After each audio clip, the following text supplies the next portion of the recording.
Hey, it's Zach here, and super quick before we dive into this interview, I wanted to let you know about my brand new weekly email newsletter that I've titled The Case of the Mondays. It releases every Monday morning, and it shares my best advice, insights, resources, and strategies to help you build a fulfilling creative career doing work that you love without totally burning yourself out in the process. It's totally free, and when you sign up, I'll even send you a 5-day email course to help you take the first few and most important steps towards designing a career path that makes sense for you. To sign up, just visit optimizeyourself.me/newsletter. Okay, on to today's episode. My name is Zach Arnold. I'm a Hollywood television editor and producer, a coach and mentor, a father of two, an American Ninja Warrior, and the creator of Optimize Yourself. And I am here to help creative professionals design a career and a life that you absolutely love without having to sacrifice your health, your relationships, or, most importantly, your sanity in the process. Let's dive right in and start designing the optimized version of you.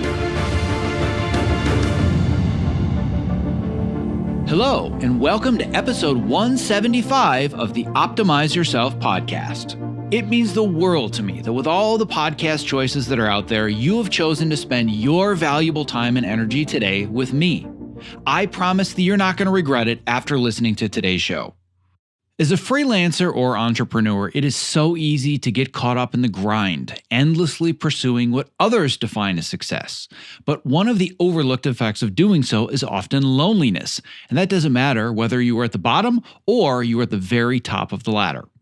When I first started my career in Hollywood, I was so focused on perfecting my craft and building a resume of credits that I literally had no social life outside of work for years. Having friends, hobbies, and doing things outside the job, it simply wasn't a priority for me until I realized how detrimental it was for my work to become my identity, not only to my physical and my mental health, but also to my creativity and my overall well-being. Well, my guest today, Michael Bauman, knows all too well the pain of loneliness as a creative professional and an entrepreneur. Michael is the CEO of Success Engineering, and he is a Tony Robbins certified coach who, after failing at starting his own personal training business and having absolutely no money to support his wife and his soon-to-be child, uncovered and untangled his own feelings of loneliness and his feeling of not being enough so that he could pursue a more fulfilling version of his goals. He now uses his own experiences of failure, loneliness, and hitting rock bottom, which you're going to hear all about in our interview, to help others redefine their own meaning of success in their lives. If you struggle with defining what success really means to you, and you are often so consumed by your work and running on the empty hamster wheel chasing success that you are constantly feeling lonely or burned out, this candid conversation is a must listen. All right, without further ado, my conversation with coach, entrepreneur, and the host of the Success Engineering podcast, Michael Bauman. To access the show notes for this episode with all the bonus links and resources discussed today, as well as to subscribe, leave a review, and more, simply visit optimizeyourself.me/episode 175. I'm here today with Michael Bauman, who's an entrepreneur loneliness coach who helps entrepreneurs feel like they are enough and they know that they are not alone. He's also the host of the Success Engineering podcast, where he interviews everybody from Broadway directors and actors to multimillionaire CEOs to neuroscientists to editors of Cobra Kai, just going to put that in there. Shameless plug. Anybody want to look that one up? And you work on uncovering how people define success and how they create it in their own lives, which is in perfect alignment with all the stuff that I love to talk about on this show. So, Michael, it's been a long time coming. I was on your show a few months ago. I promised to have you on in return. My calendar was having other ideas, but here we are. Really, really happy to finally have you on the microphone. Absolutely. Thanks for making the time. I know it's crazy for you. So, where I want to start is going to be an interesting place. We're not going to start at the beginning. It might be the beginning of a certain story, but it's not the origin story per se. But I don't get a lot of fellow podcasters on the show. Everybody nowadays seems to have a podcast, but I don't have a lot of podcasters that have actually done it consistently, that have turned it into a business. I know how hard that is. Getting one of these things in the can is hard. Getting 100 or 200 in the can, doing it consistently and turning it into a service is near impossible. But what I've learned is that the ones that do it well and that do it the best, there's a reason why they started the podcast. Nobody says, this would be fun, and I think it would be an easy way to make money. There's always a story where you feel this desire and this urge, and you say, I need to do this and I must share these things. So I'm curious, why did you start a podcast? Yeah, I mean, this actually does tie in with the origin story. So it was kind of, my background, I was a personal trainer, I was a nutrition coach, and I, I'm going to, dive into the entrepreneurial, dream, going to make a lot of money, have a ton of freedom or whatever. So I decided to start my own online personal training, nutrition coaching company. And I totally failed at it. My wife, we found out we were pregnant with our first kid 2 weeks after I quit my job. So my wife isn't working. She's like, has morning sickness, like throwing up every single day. I'm like literally knocking on doors, being like, hey, do you want to, sign up for my personal training thing? Of course, everybody's like, no, don't have time for that. So it was like the hardest, darkest period of our life. Like we went through, just awful time. And kind of as a part of that, like as I'm deconstructing my whole life and I'm basically at rock bottom, I'm like, well, let's just start reading a bunch of books and maybe I can learn something in this process. So I came upon Start With Why. So you mentioned the why. I came upon Start With Why with Simon Sinek. And there's a part in it, and it's a little bit different than even the main section of the book, but he goes to MIT. There's a gathering of these titans, these massive multimillionaire entrepreneurs. And the speaker basically asks the audience, how many of you have achieved your financial goals? 80% of the room put their hands up. Most of them don't even have to work another day in their life. And he follows it up with, how many of you feel like a success? And 80% of this room put their hand back down. And that story, it was like the inception kind of moment, right? It's like that seed, changed everything about them. Like that story was just so like, it just grabbed me, right? And we all know that money doesn't equate with happiness and stuff like that, but we still pursue it. And I'm like, whoa, we're actually looking at how can we achieve the feeling of success in every area of our life. And so that's what started the podcast for me. And even the, behind the name, success engineering. So there's systems, there's frameworks, there's blueprints. That's the engineering part of it that we can build success. But I'm so fascinated talking to people and pulling back the curtain on the appearance of success and going like, where's the times that you felt like you're a complete failure, like totally alone, like an imposter, and diving into that. That just fascinates me. It's the why behind what I do. And so that's why I'm, like 100 plus episodes in on the podcast. Well, you had me at systems. Anybody that listens to this knows how much I love me some systems. So I definitely had me as systems. There's one thing that I want to point out, though, that I think that you really kind of skirted over that I think you're just accepting as the truth that I don't really think is the truth. You said, well, everybody knows that money doesn't equate with happiness, but we go after it anyways. I don't think most people do know that. I think because you've gone down the personal and professional development rabbit hole and you've talked to well over 100 people that are successful, even though they might not feel like it, you know that intrinsically.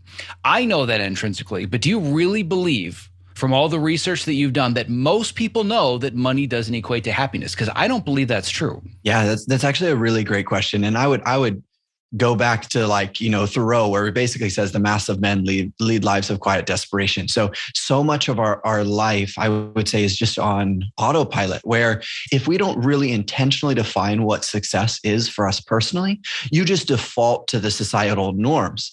And then you get to you achieve whatever success that the society puts out for you. And you realize that this sucks in some regards. You're like, this actually doesn't fulfill me at all, or it doesn't feel like a success, or I don't feel like a successful, creative person or entrepreneur, or with my finances, or as a parent or husband or whatever, even though outside it looks like it. So yes, I would agree. If we're just kind of on autopilot, that's just what we do. We fall into that rut. It's the societal norms, and we're just like, this should work. And then we find out down the road that it doesn't. And then we're like, what do I do now? So I'm curious then, if we go back even a little bit further, I love the fact that it was kind of like this. Most people, I always find, if you're going to distill down all the details, everybody starts a podcast because they've got a rock bottom story. everybody, at least the ones that are doing it for like the true purpose of wanting to share and learn and help other people through the struggles that they've been through, they all have their rock bottom story, right? They're always the opportunists that say, ooh, the next trend is podcast, right? They're a different category, but those that really do it and are driven by it and are pulled to the microphone to share, they have a rock bottom story. But I want to go back even further, and I'm curious why you decided specifically to get into fitness and nutrition and what your definition of success was back then. Yeah, it's something that I didn't, I didn't really think about as much at that point. At that point, I wanted to help people. So I'm like, I want to help people. I love sports. And so I was like, let's kind of put them together, right? So then I'm doing the personal training, helping people. And I realized really quickly that, most people that are going to the gyms want to lose weight, and exercise doesn't really do it. Exercise by itself doesn't really do it. So then I realized like, oh, it's actually mostly about nutrition. Like that's going to be your 80-20 kind of thing. So it's mostly about nutrition. Let me learn about that. And then it's like, it doesn't matter how much I know about, gluconeogenesis and what happens with carbohydrates breaking down in your body, if I can't coach the person in front of me to actually have 3 servings of vegetables. So then I was like, let me learn about change psychology and behavioral psychology and actually understand, motivation and how do we navigate actually getting these behaviors to stick in real life. And so I wouldn't even say at that point I had a clear definition of success. It's just kind of like, I did that in college, then I came out of college and you're just your job, you know what I mean? And you're just kind of figuring stuff out at that point. But it was this iterative process where all of these different components, whether it's the health and fitness side of things, and then layered on to the behavioral change, layered on to, neuroscience and psychology and philosophy, they're just kind of building this thing where now I'm like, oh, this is where I want to go. And this is what I want to do in terms of helping people. Yeah. So when it comes to habit formation and a lot of the other neuroscience and change behavior, we're going to get into a lot of that later because, as you probably already know, I'm a giant habit nerd, just like you are. I think that we have slightly different, messiahs. Mine is James Clear, yours is BJ Fogg, but we essentially speak the same language. Tiny little habits, tiny changes, big results. So I want to get to a lot of the nuts and bolts of that a little bit later, but for now, I want to dig a little bit even deeper into the psychology of this idea of you came out of college. You said, well, I want to help people. I didn't really define success. I think it's a really common trap. And really, it's a trap that's designed this way by society and by the way that our economic system is designed. You're supposed to be a cog in a machine. And success is defined as I'm going to earn the most money, or I'm going to get the awards, or I'm going to get the prestige, or I'm going to get the title. And I think that one of the misnomers that a lot of people fall into, myself included, is the idea that, well, I can do all of those things, but as long as I, quote unquote, follow my passion, it's all going to be fine. But following your passion and defining success, I feel, are two completely different conversations, and you kind of have to align with both. Because I followed my passion from the age of 8 years old until about 35 years old. I lived and breathed film editing. That was my passion. But I hadn't aligned the passion with what is my definition of success.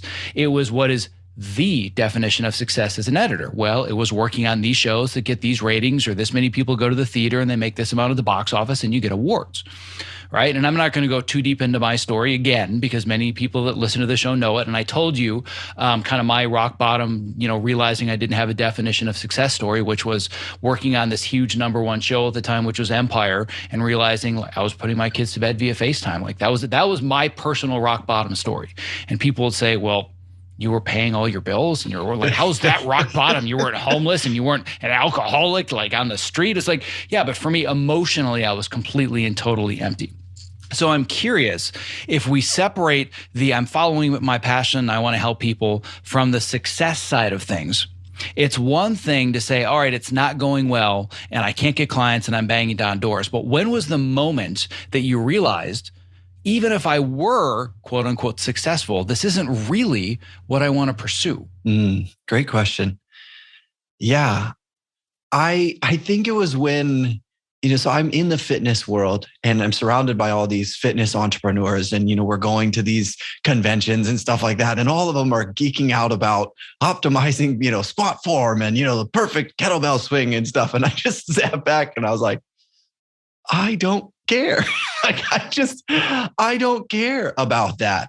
And then you have to ask the question, what do I care about? And I realized at that period, it was while nutrition and exercise is a slice of the pie, it's not the whole thing. And I actually care about the whole thing. Like I care about the person as a whole. And even some of the clients that I would work with as a personal trainer, they're buying Porsches in cash and have tons and tons of money, but they are stressed out of their mind, traveling all the time, drinking massive quantities of alcohol on the weekend, and then they're divorced and their life is awful. And I just looked at that, or the other, clients that I have where they grew their businesses their whole life. They got the perfect thing, right? Their business got bought out by massive company. So just the golden handshake, what every entrepreneur dreams of doing. And then they left their health like on the road, 15 years back, and they want to take these trips to Europe and they can't climb upstairs, like they have a double knee replacement. And you're just like, wow, you invested all this time, and then you get here and you can't enjoy the life that you wanted to do, or you sacrificed decades to get to a spot that you don't want to be. So I had to step back from it and go, what am I really passionate about? And ask those questions, and then start to round it out and go like, I care about the whole person. I care about these people that might be successful on one hand. But what about those other areas of your life? And that, for me, a lot of it was just like these little building blocks, like we talked about habits. It's just like taking these little building blocks and going, oh, let me put that here. And then you realize at the end, you're building something, but at the start, you're just maybe laying a foundation and you don't see the picture at that point. So going to this idea of laying the foundation, you kind of talked about how you had gone through deciding I want to be an entrepreneur. My wife wasn't working. All of a sudden she's pregnant. Everything's not going well. But there's a part of it that I think is really important, is this idea of transitioning through this period of life. You also made a pretty significant move, did you not? Which includes where you're living now. So I feel like we kind of buried the lead. This is a big part of your story. So talk to me about this transitional period, because I think it's going to be really both inspiring, but it's going to be, really eye-opening for people that are thinking the transition they're trying to make is hard. So to give a little further backstory. So I grew up in Papua New Guinea. Born there my whole life, grew up until I came back to university and went to college in Indiana. My wife grew up in Turkey, and same kind of thing, born there a whole life until going to college. And then we were in Indiana for, 4 years. And from Turkey and Papua New Guinea to Indiana, it's just, of all the places to meet, Indiana, like what you couldn't write that story. People wouldn't believe it. Yeah, a lot of cornfields, not a lot of for us personally, right? There's different folks, but we were like, man, we gotta get out of here. And so when just our whole life, imploded, we're basically like, well, let's just look. My wife's a teacher, so she's like, let's just, let me look at jobs overseas, right? So we're looking at these jobs overseas, and we're like, what's the worst that can happen, right? We move overseas, it's awful. And then we come back and then we just find another job. So might as well give it a shot.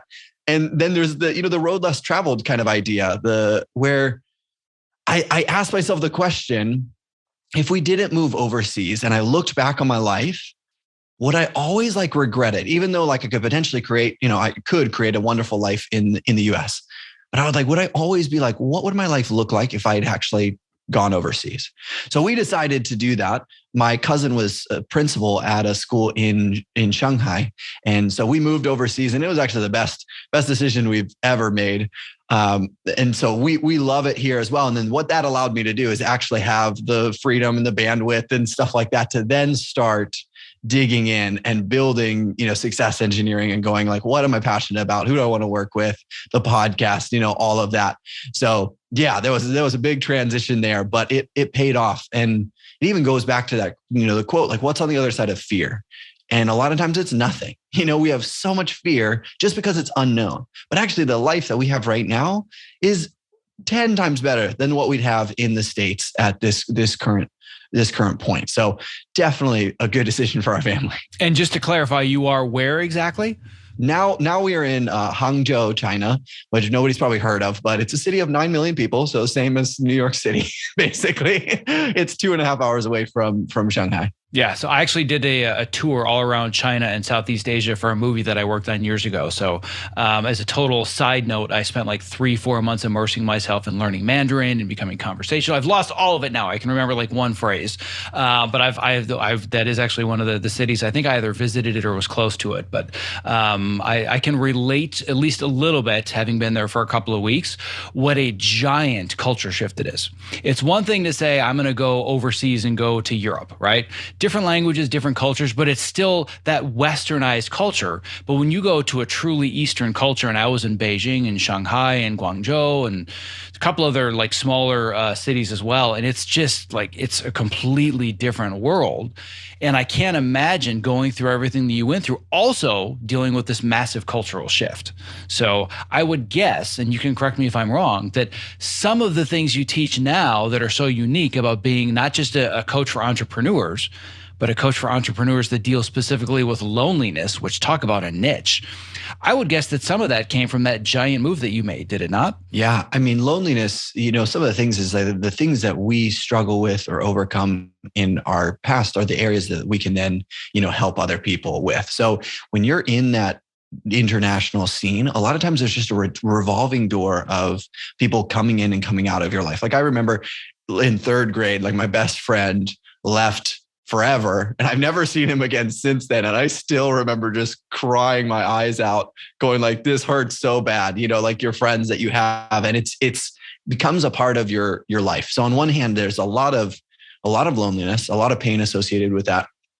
But then there's also strengths that you develop out of it. So when you move to different cultures or even different cities or places or even connecting with people, there's these skills of observation that you have that you can, pick up on the patterns, pick up on the cultural things, and actually leverage that to connect with people quite rapidly is one thing. And then also you get this beautiful picture of the world as a whole. And you realize that, there's something beautiful over here. And you're like, I love that about this country or this people group. And what about this? Like there's something beautiful that these people do. And so often people focus on the differences that we have in between people, but it's like, no, there's so much beauty. There's so much joy. Like even kids, right? Like I would say bubbles are the universal joy constant. Like everybody gets happy. Every kid, even like adults, right? We pretend not to, but we see bubbles. We're like, that's fantastic.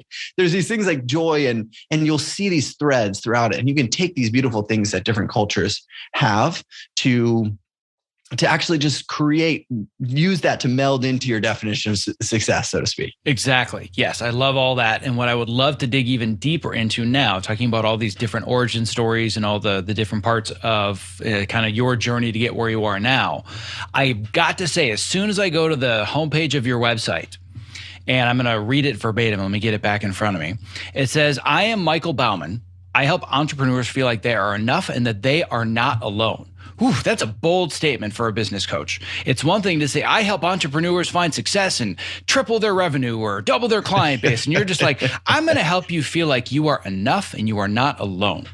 Why decide to go after such a bold niche with entrepreneurs? Because it's so needed and because I have felt it so much in my own personal life. Like a lot of times we as entrepreneurs or just people in general, we build these vast empires of accomplishments because we don't feel like we're enough. Like there's just this hole that we have, and it's an internal problem that we just pour external solutions on, and it never actually addresses the internal problem. And it's so important. There's so much emptiness and loneliness behind the appearance of success. So I would say there's different if I'm defining success, I would say there's almost different layers of success. On the surface layer, you have the appearance, right? That's what we all know, the social media, the amount of you have in your retirement, the cars you drive, the houses you own, whatever that is.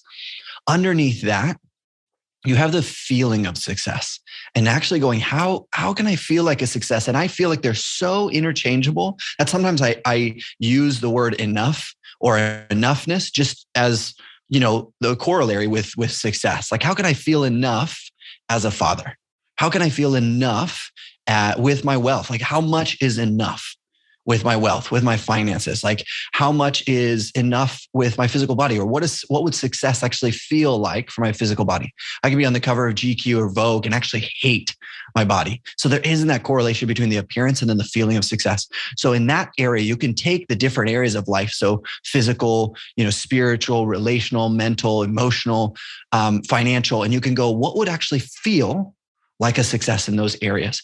And then you can further refine it based on values. You can take the values of freedom and ask that question in every single one of those areas. So what would freedom feel like in terms of my wealth? What would freedom feel like in terms of my body? For some people, that's I summited Everest, and other people, that's like I can get up and down off the ground and play with my grandkids. Like that feels like freedom, right? And you can ask that in each of the areas. You can also ask, what would peace or satisfaction or contentment feel like in terms of my body? How can I actually be content with my body? How can I be content with my wealth? And then you can have areas of joy, like what brings you life, what makes you come alive in those different areas, and passion, or even like what is beautiful about your body, what is beautiful about money. And you can explore those. You can use those values to just niche down on what the feeling of success would be in each of those areas. But then underneath that, I feel like there's even a deeper level. So to feel like a success in those areas, at least on a long term, you have to look at and really dig into your narratives, your stories, your identities, the mindset that you have, because that dictates how you feel. The stories that you're telling yourself dictate how you feel. And that's a huge thing for James Clear in Atomic Habits. Like, how can you actually create your identity first and then build habits out of your identity?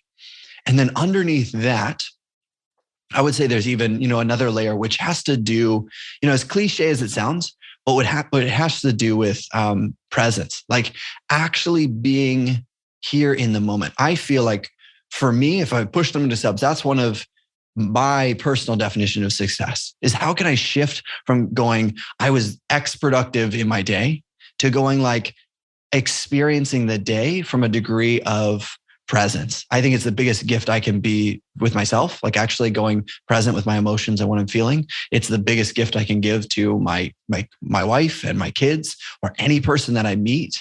And it's also how I would say I could live life with minimal regrets, knowing that every single moment I tried to be fully there. So those are just the kind of levels of success. And I feel like it's really important to unpack that and really think deeply about it, especially now with COVID just blowing the world up.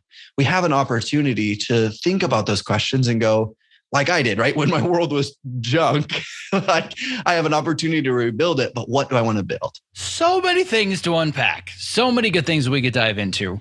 There's 2 or 3 specifically that I do want to kind of really dig deeper. One of which is this idea of identity.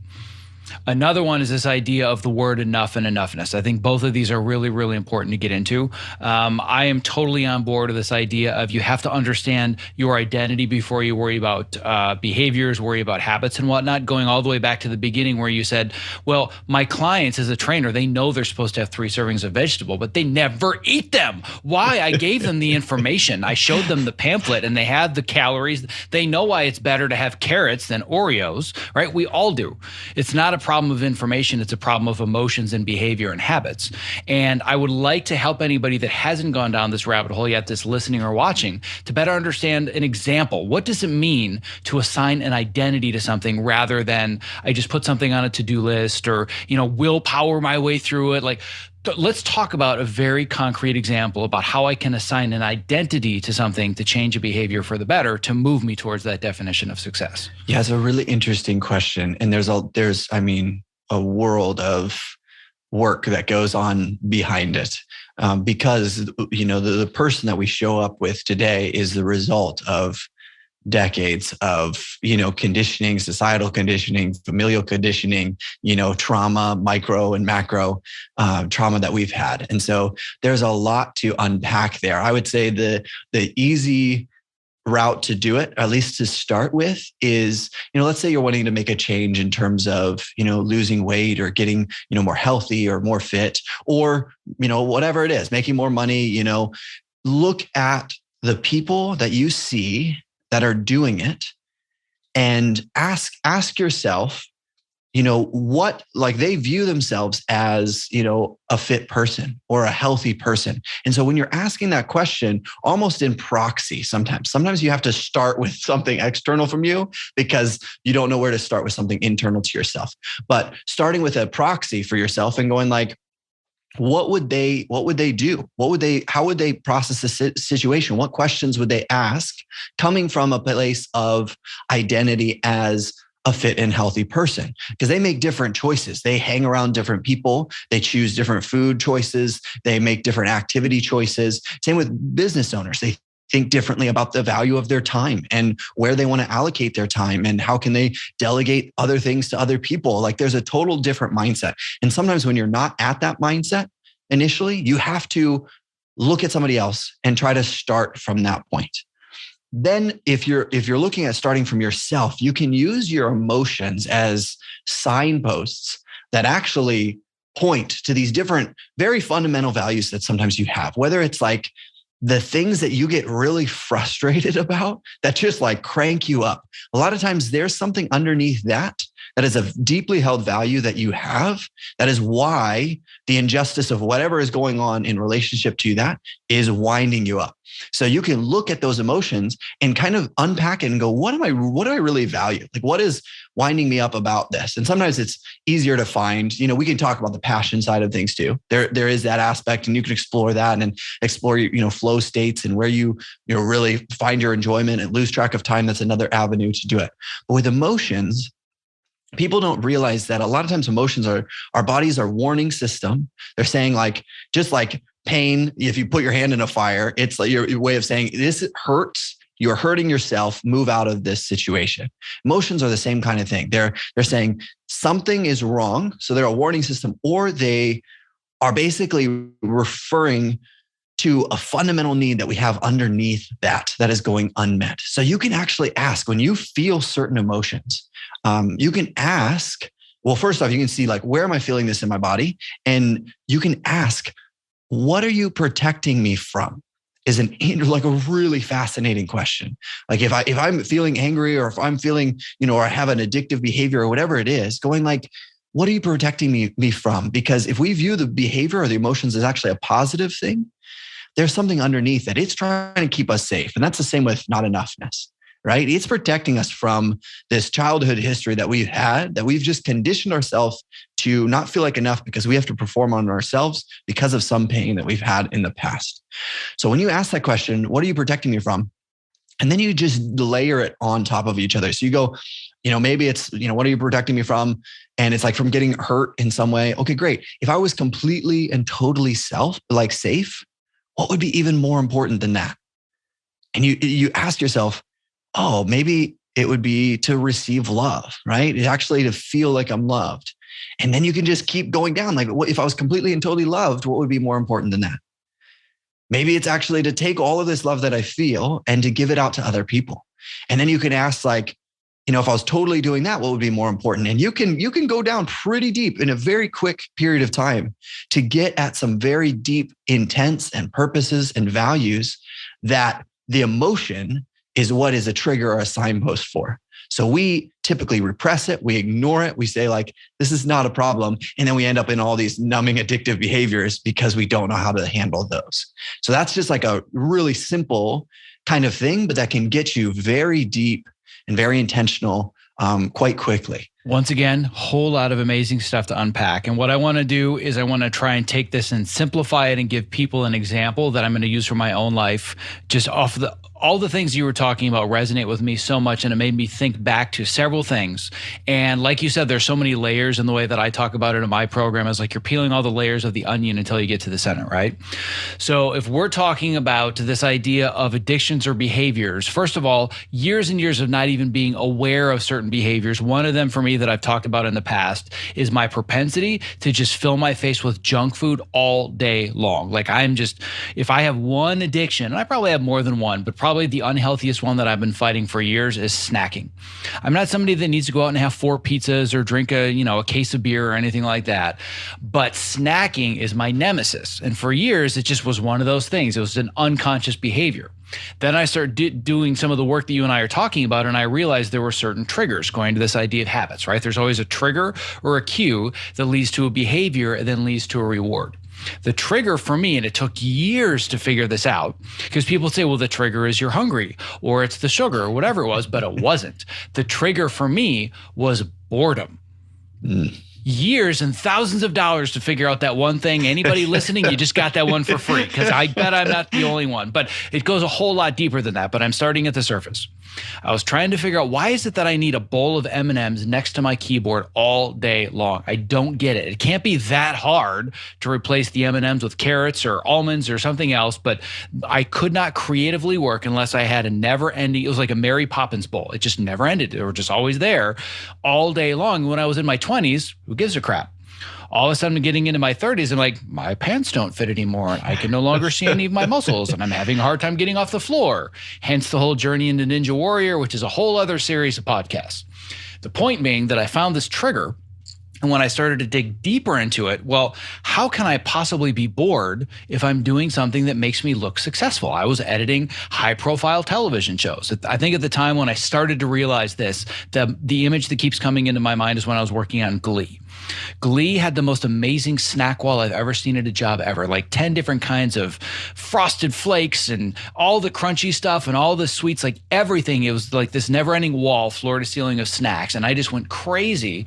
But then I started to think, why am I doing this? Okay, well, it's because I'm bored.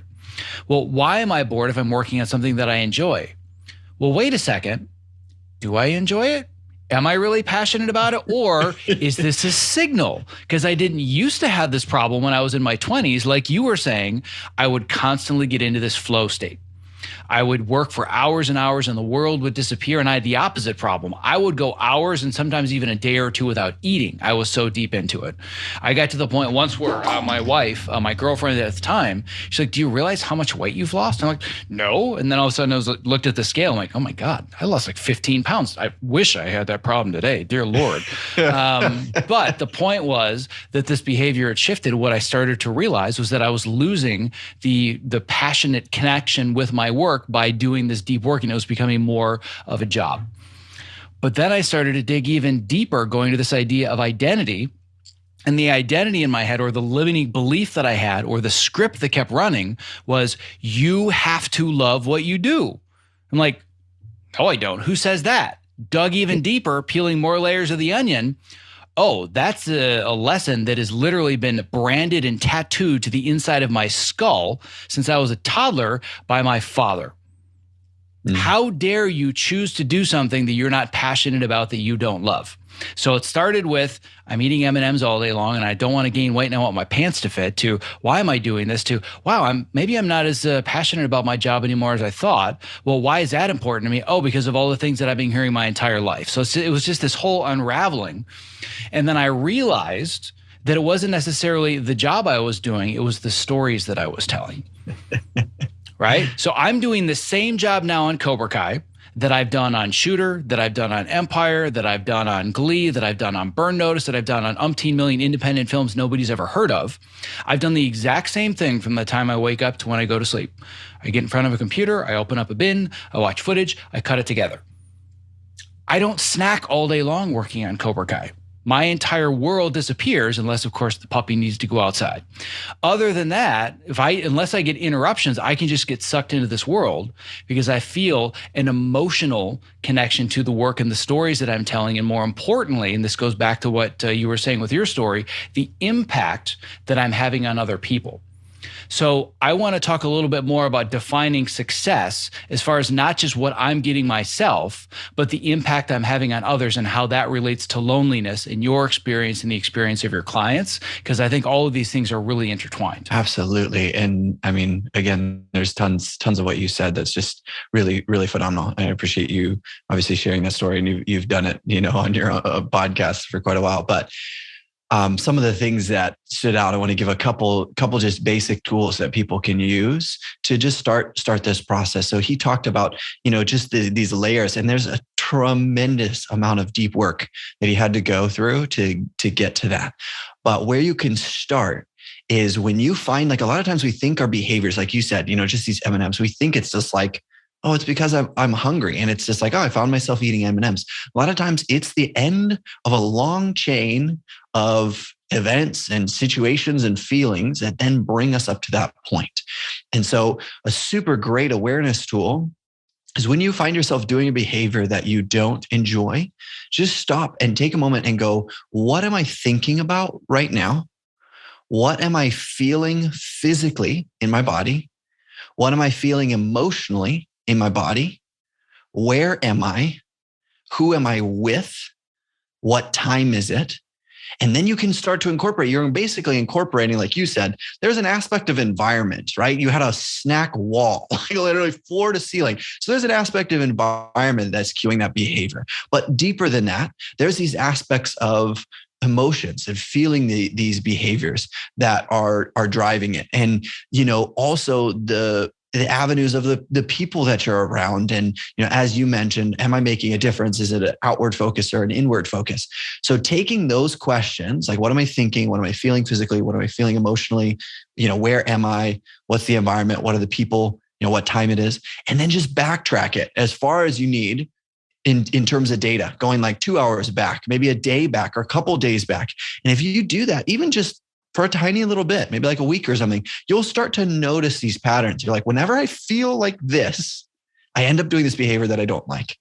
Whenever I'm with these people, I end up doing this behavior that I don't like, and you'll start to notice that cue. And that's where you can begin to go, oh, what is really going on here? The other thing that you mentioned is like that aspect of just questions. They're just beautiful at taking things from here and just going a little bit deeper. Like what is really going down? And let me not just process this cognitively, but also try to process it somatically as well in our body, because our body, keeps the score. There's so many things that we hold the trauma, we hold the stress and stuff in our body. So totally forgot what you asked as an actual question, but I wanted to put that in there. You were talking something about loneliness. So ask it. Yeah. So essentially what I'm trying to better understand is how loneliness factors into this idea of, I've got these things on the surface level and I'm noticing that maybe I don't have the passion for my work anymore. All these things that we've talked about. I want to really understand how loneliness factors in and some of the I guess the practical stories that you've heard from some of your clients, if that's an easier way to put it. But I want to get a sense of no matter where we are in our career, like you said, these people that say, I never have to make another dollar in my life. Not only do they feel they're not successful, but there's a lot of loneliness associated with it. I think it's better to understand that specifically for people that do creative work and how that is just kind of part and parcel with the process. Because in order to really do great work, there have to be periods where, at least I believe, I'm not saying this is the gospel, but my own personal opinion, having been doing this for 25 years now, is that you can't do great, important creative work by just picking away at things during the day and, making sure you answer all your emails and you go out to the mixers afterwards and you make sure you go out nights and weekends. Like you have to, I'm not saying you can't do those things, but there are periods of time where you just have to put the blinders on and you just do amazing work. That's the only way to get amazingly good at your craft, to meet the right people, to network, whatever it might be. You really have to put yourself out there, but that requires making sacrifice. And I remember for me, the first 3 years of my career in LA, I knew nobody outside of the office. No one. I had zero relations outside the office. And I was so intensely lonely, like physical pain loneliness. I'd never experienced anything like it. And then I was fortunate enough to meet my wife, I think it was 2.5 or 3 years after I moved out to LA. And that certainly changed things. But I remember how intense that was and how it actually derailed my creativity and my progress. So I'm curious what stories either you have or you have from your clients, obviously keeping them anonymous, to really help creative people that are listening to understand that loneliness is not something you're doing wrong. It's part of the process. Oh man, you just opened the box here. So here we go. We're going to dive into a lot of the neuroscience behind it. So one thing that you talked about, that all of the research that I'm going to talk about right now has to do with the subjective feeling of loneliness as opposed to the objective loneliness. So you can be, trekking through, the Pacific Crest Trail or the Appalachian Mountains or whatever, and be alone for ages of time and not actually feel lonely. You can also be in a party surrounded by people and feel utterly and completely alone, or in a marriage, in a relationship, whatever it is, you can feel utterly and completely alone. And all the negative effects of loneliness, the chronic loneliness, has to do with subjective loneliness. So with that being said, you talked about actually feeling it as a physical pain. And this is what people don't realize. So basically, loneliness lights up the exact same pain network as physical pain in your brain, which is crazy to people, right? If I break my leg, I go, this is serious. I have to go to the hospital and get this fixed, right? Because I'm in a ton of pain. Pain like narrows our focus down onto something is wrong that we need to change. And we don't realize that about our emotions and about loneliness as well. So loneliness, it lights up the same exact network in your brain. If you bash your, shin against a table, besides like swearing first off, like the second thing you do is you actually rub your shin. And the reason for that is it makes it not feel as painful. Well, that doesn't make sense because it's the same stimulus. It should feel the same amount of pain. So what's happening? You have two different types of neurons in your body. I'm going to do this really quickly. There's myelinated neurons, unmyelinated neurons. Myelinated basically insulates it. It travels faster. So sensory, when you rub it, it's a faster neuron and it goes through a spinal gate in your spinal column. And then your brain interprets it. So what happens is pain is a slower stimulus. And when you rub it, the sensory nerves get there first and the brain goes, it's not as painful, but the stimulus is the same.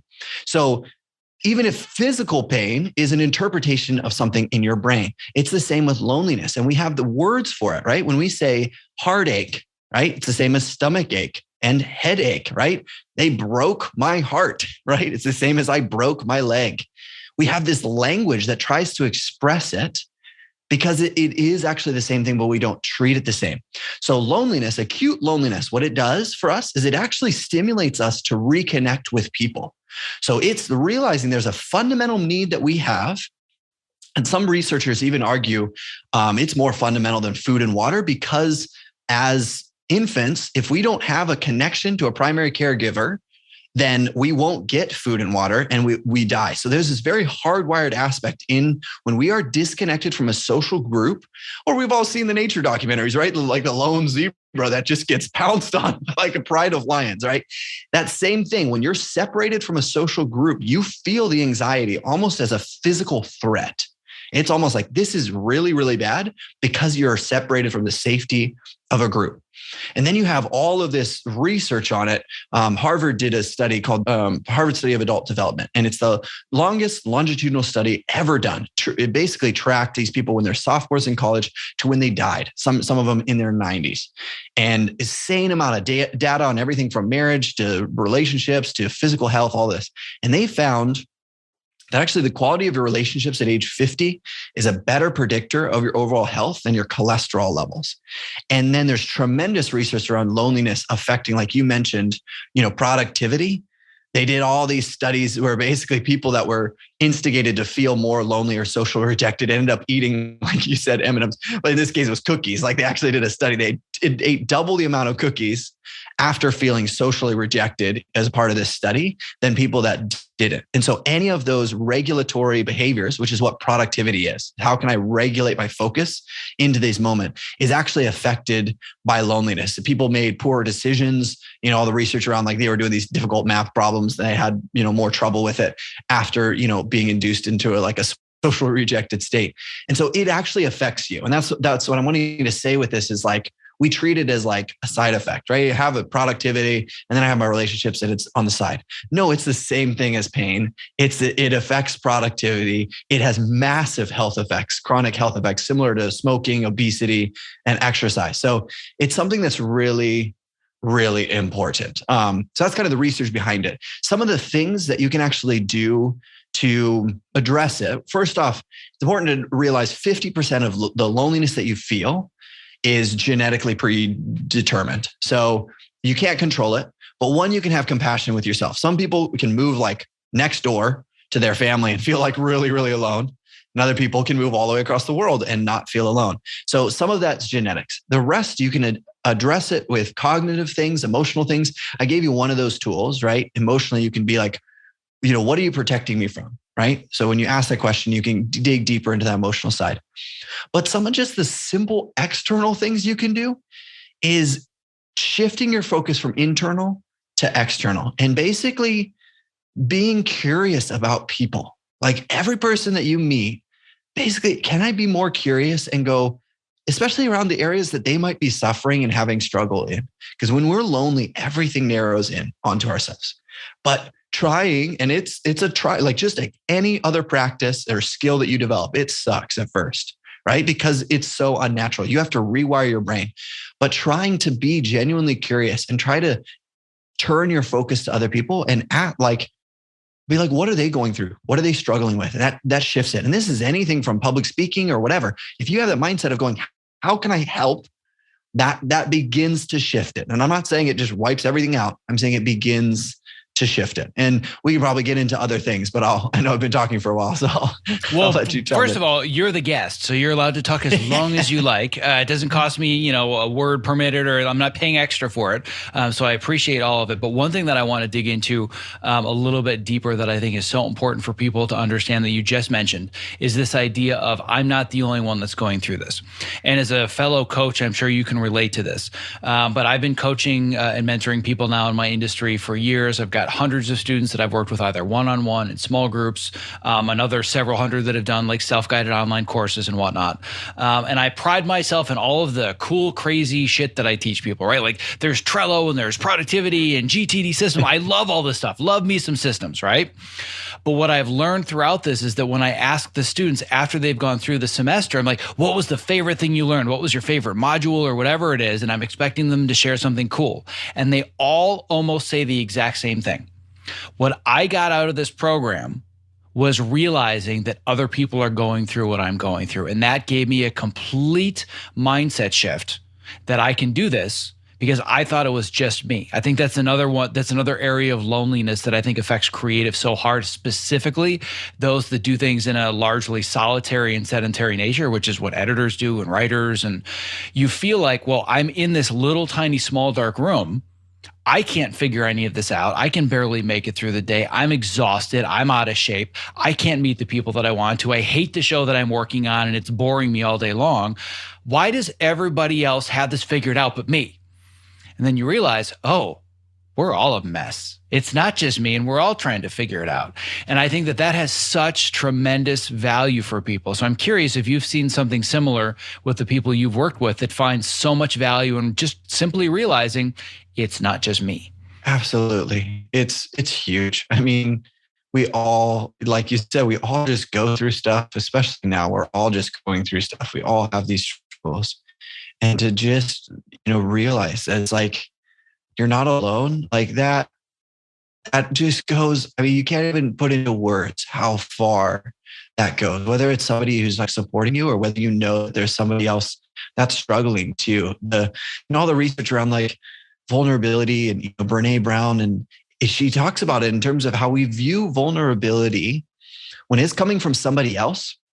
We view it as strength, right? Like if somebody shares something really personal to you, you're like, wow, like I feel incredibly honored to have that shared for me. Like I feel amazing about that. And I have so much respect for you as a person to share that with me. And it took a ton of courage and a ton of strength to do it. So we perceive it as strength in other people.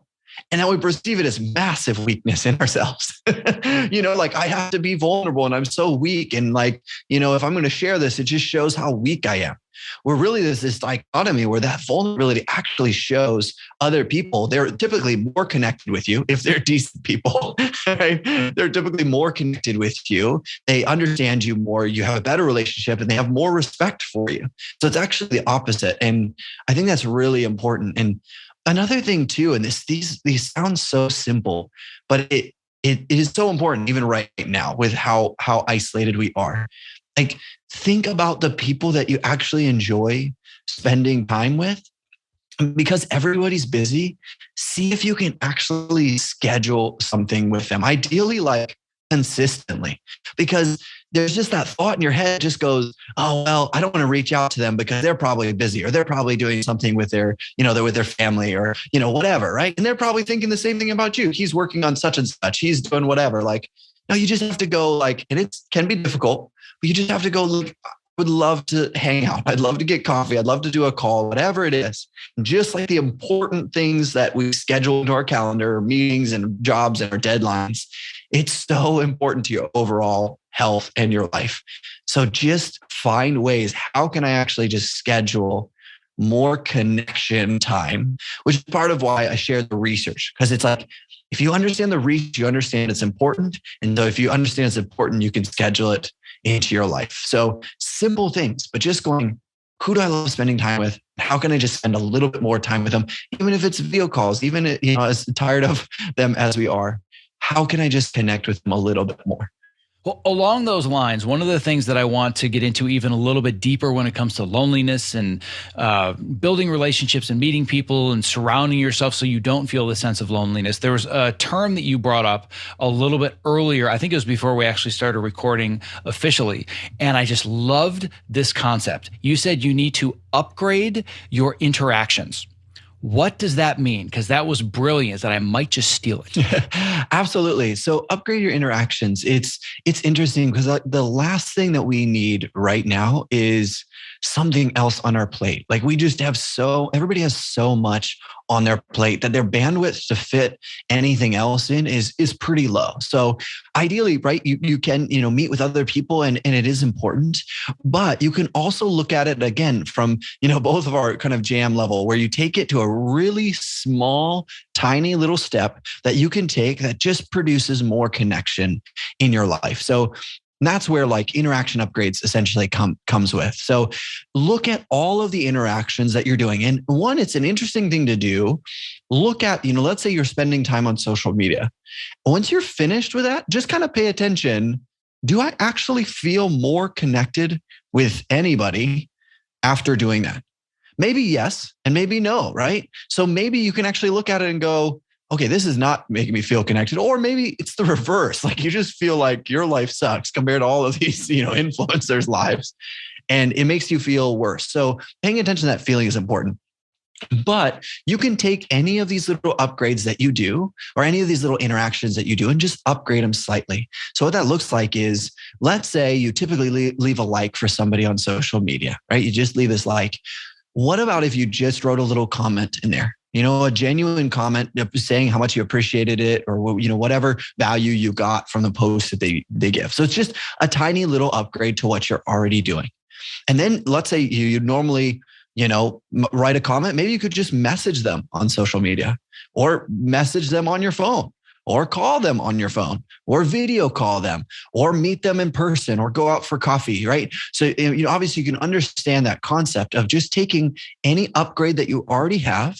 Instead of revamping the whole thing, just go, how can I just upgrade this slightly to produce more connection, both for myself and for the people that I'm interacting with? I love this. And I cannot believe it's never occurred to me to apply this to the world of relationships, because this is very similar to all the things that I've learned from everything that I've dug into as far as habit formation. James Clear talks about this a lot. And there's something that he calls the Goldilocks Rule. And it's this idea of, if you're trying to achieve any goal, whatever it might be, whether it's fitness or health or relationships or networking or career or otherwise, if you try to do something that's way too hard, well, you're going to just quit because it's too much. If you try to do something that's way too simple or easy, you get bored and you don't want to do it because it doesn't engage you. But if you can find that perfect, quote unquote, just right discomfort zone of doing just a little bit more than you think you're capable of, but you actually are capable of, that to me is the magic zone where everything changes and everything happens. And you're applying that exact principle, but to social media and relationships, which is brilliant. I never thought of that. I've applied it to Ninja Warrior training and nutrition and everything else, but like applying it to social media posts and likes and comments, it's genius. But I think you're so right in that so many people, myself included, can get sucked into social media, but they don't think about what is the result of it. And for me, I know that essentially social media is twofold. Number one, it's something that's just kind of a necessary evil that I need to do as part of my business to be able to educate and inspire people and find clients and answer their questions. So in that sense, I just see it as it's a work duty. But then the other side of it is I see it as a way, I call it like a palate cleanser, where if I'm in the zone for hours and hours and hours, sometimes I just need to go sit on the couch and I just need to mindlessly scroll. But afterwards, what I feel is relaxed. I feel less stressed and anxious because all of the mind running 1,000 miles a minute has slowed down because I have this palate cleanser. But What I've also noticed in the past is that when I used it too much, like you said, watching all the influencers and people that have 100,000 followers and I've got 768 followers, like, what am I doing wrong? How come they are successful and I'm not successful? That's a dangerous, slippery slope. So I like the idea that, number one, identify how it makes you feel, but then number two, how can you create a more positive interaction by doing something? It's just a little bit scarier and more uncomfortable than you might do, but it can probably lead to, meetings, interactions, advice, mentorship. Like, so many good things could potentially come from just taking that one little simple step. Absolutely. Absolutely. So the last area that I would love to go into, and this is going to go far away from all the practical stuff that we're talking about, and this is going to be very metaphysical and existential, and we're going to be having a very Eastern, like Zen Buddhist conversation. But I think one of the eternal struggles that we have as human beings is actually being able to, number one, define, but number two, accept when it's enough. So talk to me about how we've been talking back and forth for a while now about this idea of not enoughness. And it's great to talk about it from a logical perspective. But how do we actually come to accept a point where, whether it's money, relationships, accolades, number of students in a program, subscribers on an email list, yearly revenue, how do we actually get to the point where we say, you know what, this is enough and I don't need more? Yeah, I mean, that's a phenomenal question. And, just like you mentioned, it's something that, this is my whole journey. This is something that I think about almost constantly. And I don't have, I can give you, answers to that question, but it is something that I wrestle with on a daily basis. The problem is we keep moving the goal line, right? Where we get to the point that we're like, man, if we just even look back 5 years ago and we think, if I could reach this point, that would be amazing. But here we are. And then we're looking 5 years in the future going, if I could just reach that point, that would be amazing. And the thing that I would say on this, there's different ways to approach it. You can approach it from a very macro, very meta level. And then you can also approach it from a very presence-oriented level as well. And I'll kind of talk about both. One of the tools that I actually just recently started using this personally. It's developed by Dan Sullivan, who's a phenomenal entrepreneur coach. And he calls it the gap and the gain. And he works with all of these people that measure themselves like they're just constantly thinking they're not enough. And what he says, and it just really stood out to me. He said, you can only measure the distance that you've traveled based on your starting point to where you are now. Right? We try to measure ourselves based on what we haven't actually accomplished yet. The future, like it's not real. It doesn't actually exist. And that's what he talks about. You're measuring the gap as opposed to measuring the gain. And I do this all the time. I'll have a productive day and get a ton of things done and still feel like I didn't do enough. Right. And that's every day. Your to-do list is infinite. Like, it just infinitely stretches in front of you.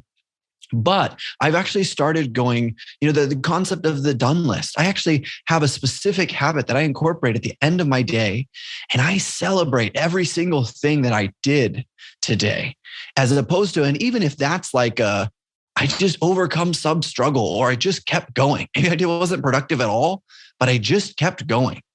I will celebrate that now, because I have lived for a long time in the lack, in the not enoughness, and it just sucks. Like, it's a constant thing around you where you're just like, I'm not enough. But you can also constantly live in celebration. It's just where you focus your mind. And the celebration goes, how can I just celebrate more in my life? So this year, like, some of my habits and goals that I'm actually working on are celebration habits. Like, I am implementing daily celebration habits. I am implementing weekly celebration habits along with my weekly review, right? I look at the things I didn't accomplish. I look at the things I did. I look at what I need to do next week. But now I'm going like, I am celebrating all the things that I did this week. And then in the month, I'm looking at it and I'm celebrating it. And so that's actually a huge focus for me this year. So that's a very tangible way to actually shift that feeling. I love it. So give me an example of a celebration. Are we talking like a 6-pack of brewskis and like swimming in money? Like, well, what does your celebration look like exactly? Yeah, that is actually a really good question as well. For me, I'm just picturing Scrooge McDuck. The celebration for me is actually all internal because it's an internal feeling.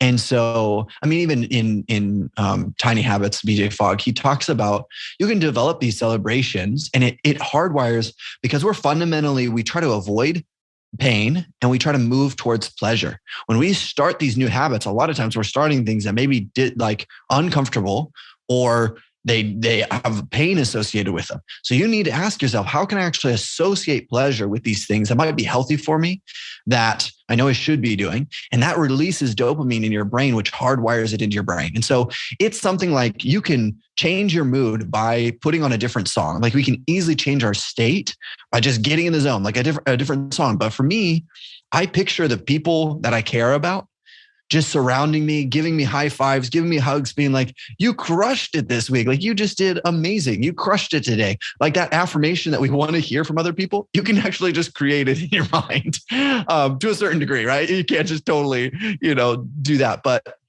you can create that feeling of being supported and encouraged. Or depending on how big the celebration you want to do, you can picture a stadium of people giving you a standing ovation, even for the smallest things. It's fascinating how much your brain can change these states.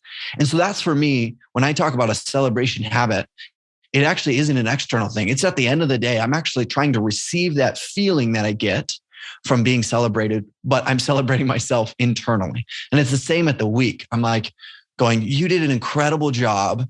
And we're totally fine with ourselves beating ourselves up every moment and every single day. Like that's just normal, right? You can just be a jerk to yourself all the time. You're like, that's normal. But actually encouraging yourself and telling yourself you did a good job, that seems weird. Well, I want to switch it around. I want to be like, no, I am an incredible encourager of myself, and beating myself up, I'm not a huge fan of that dude. So I don't want to associate very much with them.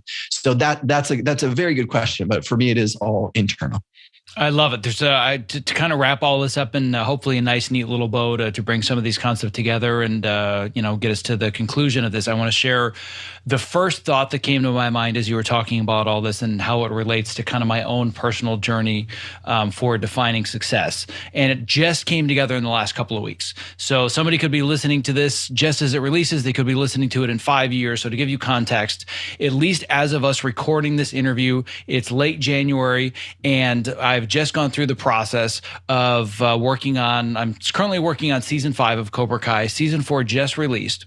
And one of the most mind-numbing things that I can't even wrap my head around is that Netflix came out with a list of their top shows worldwide, their top TV shows across the entire planet, and they're hundreds of millions of subscribers. And they have a list of the shows by season. So it's not just the show, but they say the top 10 individual seasons of shows across the planet. 4 of the top 10 were Cobra Kai. And number 1 was Cobra Kai, which means that across the entire planet of people that are consuming entertainment, the show that I spend all day, every day working on is literally 40% of what people are watching. I can't even wrap my head around those numbers. The reason I'm bringing that up, however, has nothing to do with that being my definition of success. That was my old definition of success. The reason I bring this up also comes into this idea of celebration. The amount of emotional fulfillment and contentment I got from that was fleeting. It was like, oh, that's cool. I'm excited about that. That's awesome. I got all kinds of people sending me messages and Facebook and emails like, oh my God, this is so cool. You must be so excited. And my honest God reaction was like, I just kind of don't care. I care about the show. I care about the people, but the numbers don't mean anything. The celebration of all of the endless hours and work, and kind of this is kind of like a good capper to the story that I told you on your show as well. The celebration for me, the memory that I will remember forever, is that I got to watch the entire show with my kids. And that's a memory they will never forget. And the fact that I was present with them And this was something that they enjoyed. And we had the kind of relationship where we can spend all day long just binge watching the show together. That to me was emotional fulfillment and success, that I work on something all day, every day, long hours, lots of sitting in front of a computer, but it led to that kind of an interaction and that kind of a family moment. That to me was my new definition of success versus the old definition of success. So that was just, it wasn't something I planned on talking about at all, but everything you're saying just resonates with me so much, and everything that I've been through just to get here, both on the darker side of things, but now having more a sense of peace of what it is that I do and knowing the impact that it has and being able to celebrate it. So I love all the stuff that you just shared. Yeah. And that really wraps it up nicely. The question you have to ask is like, where do you actually live your life? Like so many of us, whether it's the weekend, whether it's the vacation we're living for. And the thing with those things, and all the research supports it, the things that you think will make you incredibly happy don't usually measure up to that. It's still just a lived experience at that point, right? You ask people, what do they do over the weekend, even though they looked forward to it the whole week, and they don't remember, right? But it's like you live your life in the week. So you have to go, even like you talked about, that's an accolade that you received, and that's incredible. But it's a one-time thing. You're living in the moment of creating the work.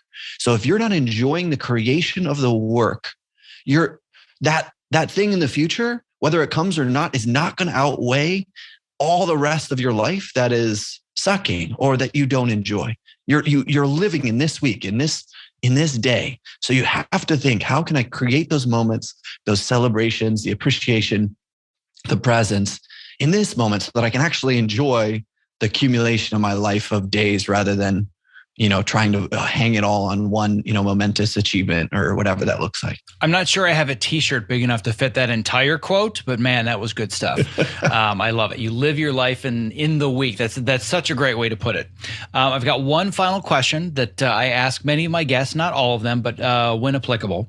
And what I would like to better understand is if I were to put you in a time machine and you traveled back in time to that moment that you discussed in the beginning, where you just found out your wife is pregnant and you know that you don't have any money coming in and you're thinking about moving to China of all places, what advice do you give yourself knowing what you know now? It's a good question. And obviously hindsight is 2020. I actually sometimes have my clients do a task just like this. I call it a destination postcard. So picture where you are at the destination that you want to have, and picture yourself writing a note, recording a video, whatever it is, as if you were that person. This has to go with that identity as that person. And what would you say to yourself now? And a lot of it comes down to it's worth it. The work that you do is incredible. You've made all of this impact on all of these people's lives. You've, created the life that you want to live. And, that's incredible. But at the same time, those times just suck. And I can look back on it and I can look at all the things that I learned, but in it, it's just so hard. And there were definitely things that I learned. Like at that point, if I had continued doing the personal training, well, COVID would have happened, right now. And personal training stuff just got totally shut down. So I think about that and I go, oh, interesting. I wonder if all of that, the stuff that I would have built at that point would have just got shut down. But all of that's just speculation. So, what I would say, back to myself is, those things it is worth it. And, you will get through it, as cliche as that is. And you do learn some stuff from it and life becomes beautiful again. I love it. Yeah, that's essentially the same thing that I would tell myself is, put in the work, never give up. It's totally worth it. P.S. It's going to suck. Oh my God, it's going to suck, sucks. Right? So yeah, that's kind of, all of my journeys in a nutshell. But yeah, I think that you put it amazingly succinctly and I absolutely love it. So for anybody that's listening, whether they're a creative like me, they're an entrepreneur, and they're thinking, man, this guy's got a smart thing to say or two, and I'd love to learn more or dive even deeper, where can people find you and best connect with you? Yeah, so I have a podcast, as we mentioned, called Success Engineering. And so I interview, CEOs and actors doctors and neuroscientists to kind of unpack that issue. So definitely check that out. If you're, wanting to actually work with me personally, depending on when this goes live, I have limited spots for that, but I do open up, kind of a mastermind program in mid-March. So that's something that you can, check out as well. I love it. And where can I find all those things? Oh yeah, successengineering.org. It's funny how when you're on the other end of the microphone, you forget the simple things, isn't it? You're so used to being the host. Exactly. Wait, how do people find me? What's my Instagram handle? Yeah, I can relate. Well, Michael, this has been an absolute pleasure chatting with you today. I'm glad we were finally able to make this happen. I certainly learned several new things myself. That's why I always love this process. And also as a pro tip very, very quickly, I know that we're going to wrap this up, and I'm sure you can attest to this. The best way on the planet to network and learn more about the things you want to accomplish and build relationships is to have your own podcast. Yes. Bro, that's the secret weapon. You want to meet people, start your own podcast, right? Mm-hmm. So yeah, you've cracked the code on that. I think that I'm in the process of cracking that too. But yeah, anybody that's wondering, you want to find a way to upgrade your interactions, get yourself a microphone and start talking to people.